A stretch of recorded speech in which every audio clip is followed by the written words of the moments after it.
So students, let us now continue with Bohr's model of the hydrogen atom.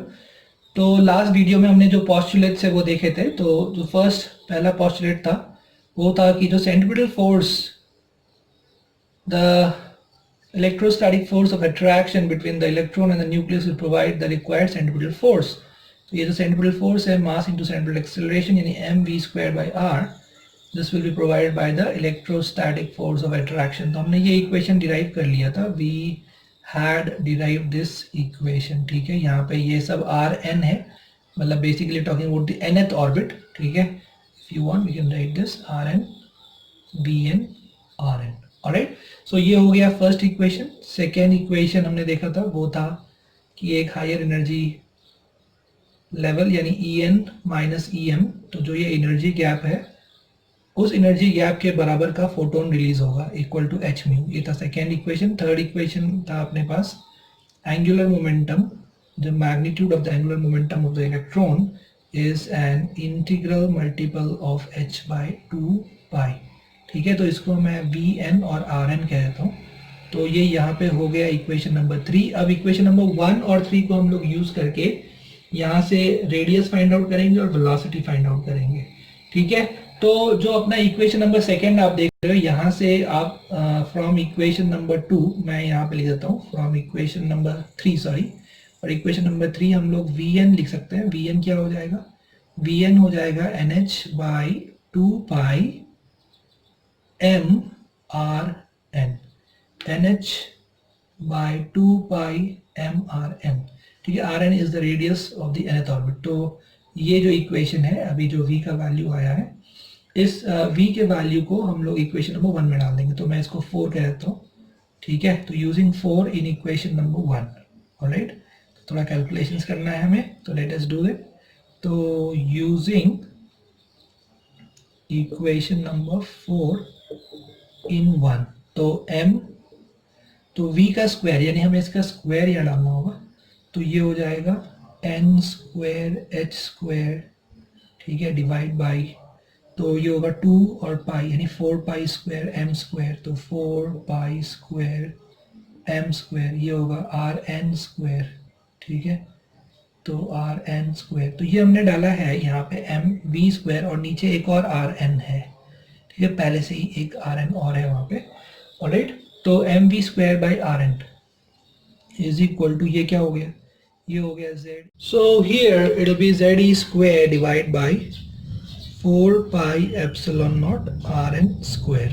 तो यहाँ पे ये 4 और एक पाई, 4π कैंसिल हो जाएगा और Rn² कैंसिल हो जाएगा। ठीक है, तो यहाँ से आप जब सॉल्व करोगे इसको आगे, तो आपको Rn का वैल्यू मिल जाएगा, Rn का, और ये एक मास भी कैंसिल हो रहा है, आप देख रहे हो। ठीक है, मास भी कैंसिल हो रहा है, तो यहाँ से हमें Rn का वैल्यू मिल जाएगा n²h²ε0 डिवाइड बाई πme²z, ये हमें मिल जाएगा। ठीक है, तो यहाँ पे जो आप देख रहे हो h²ε0 और πme², ये सब कांस्टेंट्स हैं। ठीक है, तो इसका वैल्यू निकल के आता है 0.53 एंगस्ट्रॉम। ठीक है ना, और बच जाता है अपने पास n²/z। ऑलराइट, ठीक है, तो ये आ गया अपने पास रेडियस का फॉर्मूला। ठीक है ना, Rn, radius of the nth orbit, is equal to 0.53 angstrom into n²/z। तो हम लोग यहाँ पे देख सकते हैं कि जो हाइड्रोजन एटम है, तो हाइड्रोजन एटम के लिए तो हाइड्रोजन एटम की अगर बात करें, तो हाइड्रोजन एटम के लिए तो z का वैल्यू कितना होगा? z का वैल्यू 1 होगा, तो उसके लिए Rn हो जाएगा 0.53 एंगस्ट्रॉम इंटू n²। राइट, बाकी जो हाइड्रोजन लाइक एटम्स होंगे, जैसे helium plus, hydrogen like atoms की हम बात कर लें, जैसे हीलियम प्लस या हाइड्रोजन हीलियम लिथियम 2+, है ना, तो लिथियम 2+, तो हाइड्रोजन लाइक एटम्स पहले मैं आपको समझा देता हूँ। जैसे कि हीलियम प्लस, तो हीलियम प्लस जो है, इसमें क्या है, इसमें जो Z है वो 2 है।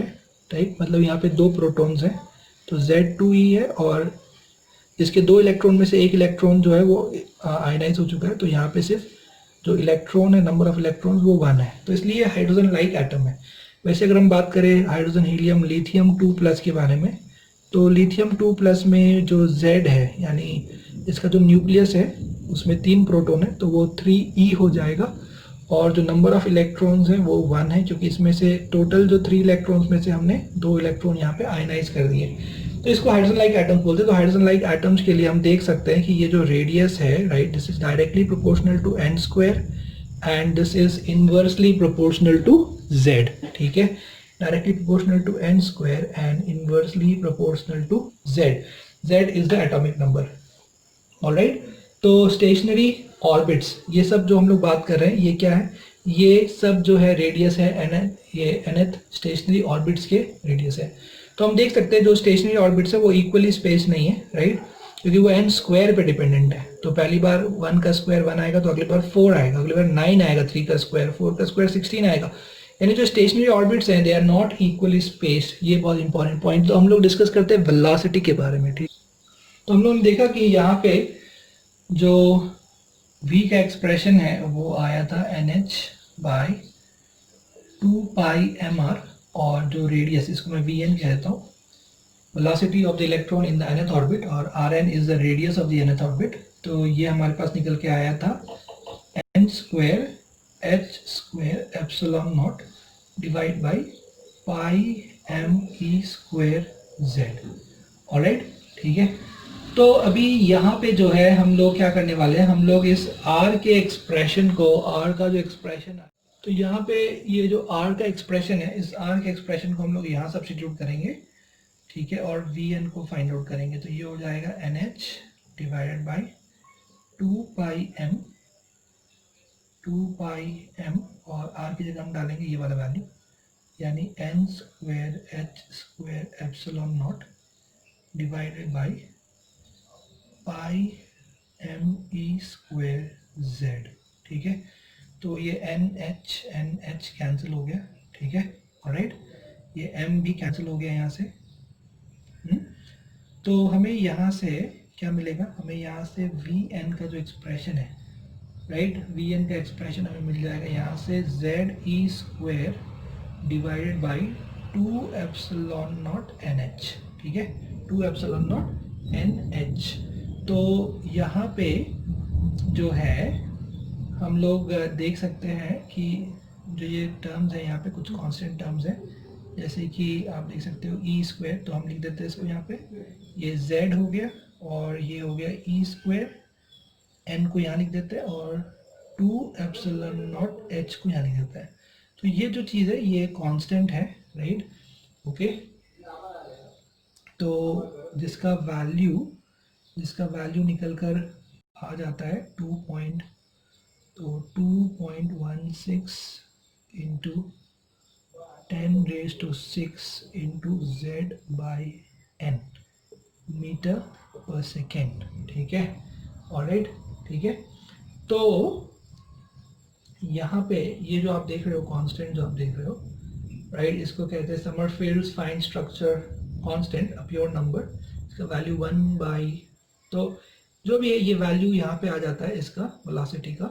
तो अगर आप देखोगे हाइड्रोजन एटम के लिए, तो हाइड्रोजन एटम के लिए क्या होगा, हाइड्रोजन एटम के लिए z का वैल्यू कितना होगा, 1 होगा, और अगर आपने n यानी फर्स्ट ऑर्बिट के लिए देखा, तो ये जो वेलोसिटी है, ये वेलोसिटी निकल कर आएगा c/137, यानी निकल कर आएगा बेसिकली 2.16 इंटू 10⁻⁶ मीटर पर सेकेंड, ओके, 2.16 इंटू 10⁻⁶ मीटर पर सेकेंड, ठीक है। तो इसको कुछ किताबों में इस तरह भी एक्सप्लेन किया रहता है कि इसको ऊपर नीचे अगर आप c से मल्टीप्लाई कर दो, ऑलराइट, तो ये हो जाएगा यहाँ पे इस तरह से e² 2 epsilon not CH, alright. तो ये जो आप देख रहे हो कांस्टेंट यहाँ, दिस इज 1/, जो मैं बता रहा था आपको, दिस इज 1/137, ओके। तो जो वेलोसिटी है, तो वेलोसिटी हमारे पास निकल कर आ जाएगी जो वेलोसिटी है वो निकल के आ जाएगी, this is 1/137, so 1/137 into c into z by n. Alright, मतलब बेसिकली ये हो जाएगा Vn is equal to c by 137, जो मैंने लिखा है यहाँ पे 2.16 into 10⁶ into z by n. तो हम लोग देख सकते हैं, तो वही चीज़ यहाँ लिखी गई है, ठीक है। तो जो वेलोसिटी है it is directly proportional to z and inversely proportional to n, ठीक है। रेडियस के केस में अलग था, रेडियस के केस में radius was directly proportional to n square, आप देख सकते हैं radius is directly proportional to n square and it is inversely proportional to z. But velocity के केस में velocity is directly proportional to z, ठीक है। यानी जिस तरह जैसे जैसे एटॉमिक नंबर बढ़ता है, जैसे हाइड्रोजन है, हीलियम है, बेरिलियम है, ठीक है, हाइड्रोजन, हीलियम, लिथियम, तो जैसे जेड बढ़ता जाएगा उसमें nth ऑर्बिट में जो वेलोसिटीज हैं वो बढ़ती जाएंगी, ठीक है। और जो वेलोसिटी है वो किसी भी एटम के लिए it is inversely proportional to the nth orbit, ठीक है। जैसे कि अगर फर्स्ट ऑर्बिट के लिए देखा जाए तो जो वेलोसिटी है वो ज़्यादा होगी, सेकेंड ऑर्बिट में वही वेलोसिटी आप देखोगे, राइट, तो वेलोसिटी कम हो जाएगी। तो जैसे जैसे ऑर्बिट बढ़ता जाएगा वैसे वैसे जो वेलोसिटी है, जो स्पीड है वो कम होती जाएगी और इन्फिनिटी पे पहुंचने के बाद यानी यानी अगर आप इस तरह से आप nth एनर्जी लेवल देखोगे जो इनफाइनाइट दूरी पे है न्यूक्लियस से, ठीक है, यानी आर इन्फिनिटी पे देखोगे तो ये एन इन्फिनिटी हो जाएगा और ये वेलोसिटी ज़ीरो हो जाएगा। यानी जैसे जैसे electron higher higher higher energy level में जाता जाएगा उसकी स्पीड कम होती जाएगी, ठीक है।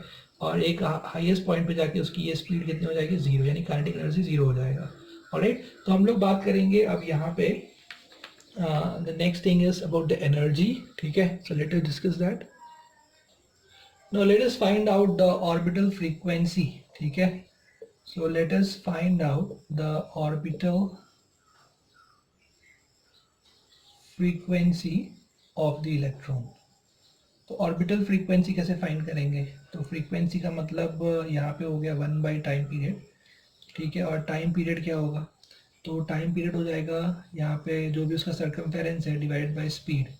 यानी बेसिकली सर्कमफेरेंस क्या है, एक इलेक्ट्रॉन सर्कल में घूम रहा है ऐसा एज्यूम किया गया है यहाँ पे। सो 2 पाई आर बाई वी, यानी v बाई 2 पाई आर। तो अभी हम लोगों ने देखा है कि जो वेलोसिटी है, राइट, तो वेलोसिटी का फॉर्मूला जो यहाँ पे आया निकल के वो आया है ze² by 2 epsilon not an H, ठीक है, divide by 2 pi radius, radius कितना निकल कर आया है, रेडियस निकल कर आया है n² epsilon not divide by pi me²z, ठीक है। तो यहाँ से आप देखोगे तो जो फ्रीक्वेंसी है वो निकल कर आ जाएगी mz² e⁴ डिवाइडेड बाई, ठीक है, 4 टाइम्स एप्सिलॉन नॉट n³ यानी जो फ्रीक्वेंसी है, राइट, वो क्या निकल कर आई है, it is directly proportional to z² divided by n³, okay, ठीक है। So this is the answer for this, alright, ठीक है। So let us talk about the energy of electron in the nth orbit. So this is a very important topic. The energy of electron in nth orbit, ठीक है, this is what we are going to discuss. The energy of the electron in the nth orbit, alright. So the total energy will actually be the combination of kinetic energy and potential energy. Now kinetic energy क्या होगा, kinetic energy हो जाएगा half mv², ठीक है, half mv²।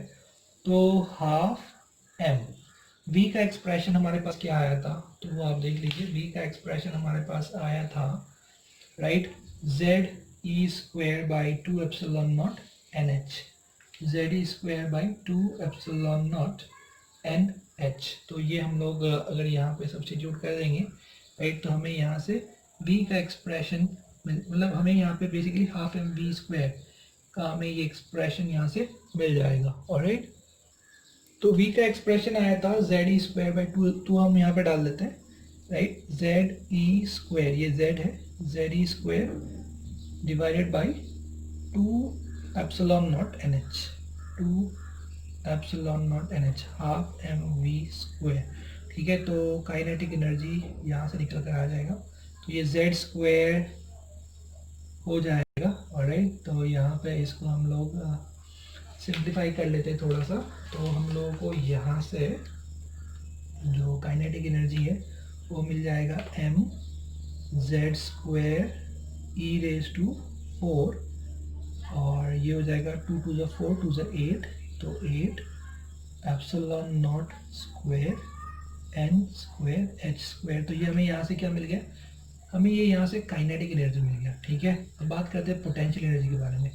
तो जैसा कि हमने इलेक्ट्रोस्टैटिक्स में देखा है, राइट, पोटेंशियल एनर्जी अगर आपको निकालना है तो वो होता है k q1 q2 bye r, और आपको जो चार्जेस है वो चार्जेस आपको डालने अलॉन्ग विद द साइन। ठीक है, तो यहाँ पे जो यहाँ पे बात करें हम अगर न्यूक्लियस की, तो न्यूक्लियस पॉजिटिवली चार्ज है, उसका चार्ज है Ze, लेकिन जो इलेक्ट्रॉन है वो नेगेटिवली चार्ज है, तो वो -e आएगा।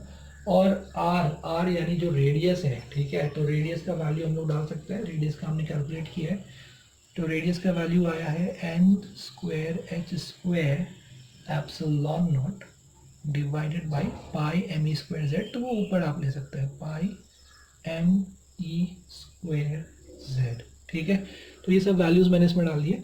तो यहाँ से ये पाई कैंसिल हो जाएगा। ठीक है, और ये जो पोटेंशियल एनर्जी है ये निकल के आ जाएगा -m z square e raise to 4। ठीक है, आप देख सकते हैं ई स्क्वायर, तो e raise to 4 divided by 4 epsilon naught, ये दो बार ये वो हो जाएगा -m z square e raise to 4 by 4 epsilon naught n square h square. ठीक है, नाउ टोटल एनर्जी क्या होगा उसकी बात करते हैं। तो जो टोटल एनर्जी है, total energy is basically the sum of kinetic energy and potential energy. तो यहाँ पे अगर हम दोनों का सम करें, ऑलराइट, तो आप देख सकते हो इसमें जो है ये कॉमन आएगा mz square e raise to 4 by epsilon not square n square h square, ये कॉमन आएगा। अंदर क्या बचेगा अपने पास 1/8 माइनस 1/4। ठीक है, तो 1/8 माइनस 1/4, तो इसको आप सिंप्लीफाई कर लीजिए। तो इसको सिंप्लीफाई करने से आपको मिल जाएगा टोटल एनर्जी। ठीक है, तो टोटल एनर्जी कितना आ जाएगा, टोटल एनर्जी आ जाएगा यहाँ से निकल कर ये आ जाएगा माइनस, राइट, आप देख सकते हो 1/8 है, ये -1/4 है, तो ये -1/8 हो जाएगा। राइट, यानी m z square e raise to 4 by 8 epsilon not square n square h square, तो ये आ गया टोटल एनर्जी। ठीक है, तो हम लोग कंपेयर कर सकते हैं यहाँ पे total energy, potential energy, kinetic energy को। ये काइनेटिक एनर्जी है। ठीक है, this is the kinetic energy, right, this is the potential energy here, और ये जो आप देख सकते हो ये है टोटल एनर्जी। ठीक है, तो आप यहाँ पे कंपेयर कर सकते हो कि जो काइनेटिक एनर्जी है, यहाँ पे आप देख सकते हो कि जो काइनेटिक एनर्जी है, राइट, तो जो काइनेटिक एनर्जी है it is basically negative of the total energy. Alright, एक तो ये आप देख सकते हैं, और आप ये देख सकते हैं कि जो पोटेंशियल एनर्जी है, राइट, पोटेंशियल एनर्जी अगर आपने टोटल एनर्जी को इनटू 2 किया तो आपको मिलेगा पोटेंशियल एनर्जी। ठीक है, you will get the potential energy, right, 2 8, तो नीचे 4 आ जाएगा, यानी potential energy is twice of the total energy. ठीक है, तो ये दो रिलेशन हमें यहाँ से मिले। Kinetic energy is negative of the total energy. तो किसी भी nth ऑर्बिट में, किसी भी nth ऑर्बिट की हम बात कर ले, तो किसी भी nth ऑर्बिट में क्या होगा, किसी भी nth ऑर्बिट में जो पार्टिकल का काइनेटिक एनर्जी होगा it will B negative of the total energy of the particle of the electron in that orbit. और जो पोटेंशियल एनर्जी होगा, राइट, इलेक्ट्रॉन प्लस न्यूक्लियस, उस सिस्टम का जो पोटेंशियल एनर्जी होगा वो होगा twice of the total energy. Potential energy भी नेगेटिव है, टोटल एनर्जी भी नेगेटिव है। ऑलराइट, तो यहाँ पे देखिए अभी एनर्जी, राइट, टोटल एनर्जी जो है उसको हम ई कह देते हैं, right, energy of the electron या of the system when the electron is in the nth energy level. ठीक है, तो इधर ये न्यूक्लियस है, और जब इलेक्ट्रॉन एक nth ऑर्बिट में घूम रहा है, राइट। तो वहाँ पे उसकी जो टोटल एनर्जी होगी यानी En जो होगा वो हमने अभी कैलकुलेट किया था, तो वो कितना निकल के आया था, ये निकल के आया था -me⁴, ये z² को मैंने यहाँ लिख दिया, डिवाइडेड बाय ये हो गया 8h² ठीक है, और ये आया था यहाँ पे n², तो मैंने इस तरह लिख दिया z² और n² को एक साइड लिख दिया। तो ये जो आप यहाँ देख रहे हो दिस इज अ कांस्टेंट, ठीक है, ये जो है दिस इज वन कांस्टेंट। तो इस कांस्टेंट का जो वैल्यू है वो निकल के आता है -13.6 इलेक्ट्रॉन वोल्ट इंटू z²/n²। तो हम लोग इसको इस तरह लिख देंगे En is equal to -13.6 z²/n² electron volt, ठीक है, ठीक है। तो this is total energy, this is the sum of the kinetic energy and the potential energy. मतलब अगर आप kinetic energy plus potential energy दोनों का सम फाइंड आउट करोगे तो आपको मिलेगा -13.6 इंटू z²/n²। तो आप देख सकते हो यहाँ पे कि जो एनर्जी है, राइट, जो टोटल एनर्जी है, this total energy is directly proportional to z² and this is inversely proportional to n²। Alright, ठीक है, तो इस तरह से है। अब इसी एक्सप्रेशन को, राइट, तो ये एक्सप्रेशन हमें याद रखना है, ठीक है। जैसे अगर हाइड्रोजन एटम है तो z का वैल्यू 1 हो जाएगा, हीलियम एटम की बात हो रही है तो उस केस में z का वैल्यू 2 हो जाएगा, इस तरह से, ठीक है। तो ये हमें हाइड्रोजन और हाइड्रोजन लाइक एटम्स के लिए अगर हमें टोटल एनर्जी निकालना है पूरे सिस्टम का nth एनर्जी लेवल में, ठीक है, nth ऑर्बिट में अगर फाइंड करना है टोटल एनर्जी क्या है तो हम उसके लिए ये फॉर्मूला यूज़ करेंगे, ठीक है। Alright, okay. तो अभी इसी एक्सप्रेशन को हम लोग थोड़ा सा और मॉडिफाई कर सकते हैं। तो वो किस तरह से हम लोग कर सकते हैं, अगर हम लोग यहाँ पे इसको हम लोग जस्ट c से मल्टीप्लाई कर दें और c और h से ऊपर नीचे मल्टीप्लाई कर दें तो ये एक्सप्रेशन कैसा हो जाएगा, देखिए ये हो जाएगा -me⁴, ऊपर भी c, ऊपर हमने मल्टीप्लाई किया ch से और नीचे भी हम मल्टीप्लाई करेंगे ch से, तो ये हो जाएगा 8h² हो जाएगा h³ और हमने c से मल्टीप्लाई किया है तो ये हो जाएगा इनटू हो जाएगा ये z²/n², ठीक है। तो ये जो आप क्वांटिटी यहाँ देख रहे हो me⁴/8ε0² ये जो क्वांटिटी है इसका वैल्यू होता है 1.097 × 10⁻⁷। इसको रिडबर्ग्स कांस्टेंट कहते हैं, इस चीज़ को कहते हैं रिडबर्ग्स कांस्टेंट। तो मैं यहाँ पे ये चीज़ लिख देता हूँ, तो ये हो जाएगा -RCH, R मतलब रिडबर्ग्स कांस्टेंट, तो RCH, ठीक है, इंटू z²/n²। तो what is R? R is Rydberg's constant, ठीक है, Rydberg's constant, alright, Rydberg's constant. तो ये जो रिडबर्ग्स कांस्टेंट है इसका वैल्यू हमें याद कर लेना चाहिए, ठीक है। तो इसका जो वैल्यू है वो कितना होता है वो बताता हूँ आपको। तो उसका वैल्यू होता है, राइट, यानी ये जो me⁴ डिवाइडेड बाई 8ε0² CH³ जो आप देख रहे हो 8h³ ε0² ये जो क्वांटिटी है इसको रिडबर्ग्स कांस्टेंट कहते हैं और इसका जो वैल्यू है वो होता है 1.097 इंटू 10⁻⁷ पर मीटर, ठीक है। तो एक तरह से ये भी हमारे लिए इम्पोर्टेंट है। यहाँ पे हम लिख सकते एनर्जी का एक और expression, right, -RCH into z²/n²। तो यहाँ पे ये जो RCH का वैल्यू है, राइट, RCH को रिडबर्ग्स एनर्जी भी कहते हैं, तो RCH यानी रिडबर्ग्स एनर्जी, राइट, तो इसका जो वैल्यू है वो निकल कर आता है 2.17 इंटू 10⁻⁻18 जूल, जिसको हम लोग अगर इलेक्ट्रॉन वोल्ट में कन्वर्ट करें तो वो होता है 13.6 इलेक्ट्रॉन वोल्ट, जो हमने पहले यूज़ किया था, राइट। इसलिए हमारा जो एक्सप्रेशन था एनर्जी का वो आया था -13.6 z²/n² इलेक्ट्रॉन वोल्ट, ठीक है। तो आप ये एक्सप्रेशन याद रखो और ये भी जस्ट ध्यान में रखो क्योंकि ये हमें आगे के डेरिवेशंस में काम आने वाला है, ऑलराइट। तो हम लोग बात करते हैं हाइड्रोजन के एनर्जी लेवल डायग्राम की। तो यहाँ पे हमने देखा कि एनर्जी का एक्सप्रेशन आया है -13.6 z²/n² इलेक्ट्रॉन वोल्ट। तो सबसे पहले बात करेंगे हम हाइड्रोजन एटम के बारे में। तो हाइड्रोजन एटम के लिए z का वैल्यू कितना हो जाएगा, 1 हो जाएगा।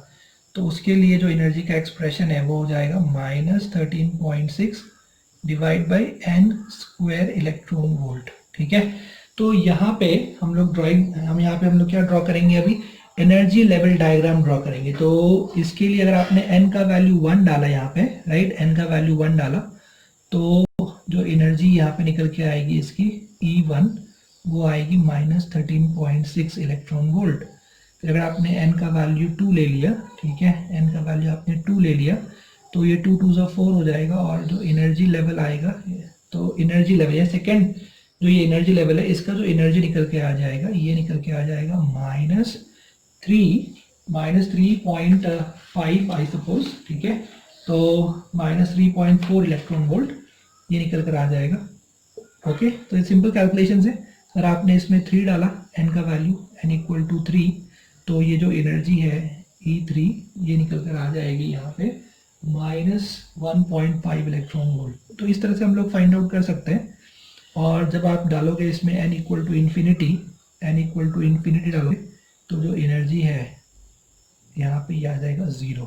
ठीक है, ऑलराइट, तो 0। तो टोटल एनर्जी जो है, यानी फाइनली जो टोटल एनर्जी है यहाँ पे sum of the kinetic energy plus potential energy, वो सब क्या हो जा रहा है, वो सब 0 हो जा रहा है n इक्वल टू इन्फिनिटी पे। इसको हम लोग कहते हैं एनर्जी लेवल डायग्राम। ठीक है, तो इस एक्सिस के अलावा हमने यहाँ पे क्या लिया, हमने यहाँ पे एनर्जी लिया है, ऑलराइट, और इसको हम लोग कहते हैं एनर्जी लेवल डायग्राम। ठीक है, तो आप देख सकते हो यहाँ पे ये लोअर एनर्जी लेवल है और धीरे धीरे ये हायर एनर्जी लेवल्स में प्रोग्रेस हो रहा है।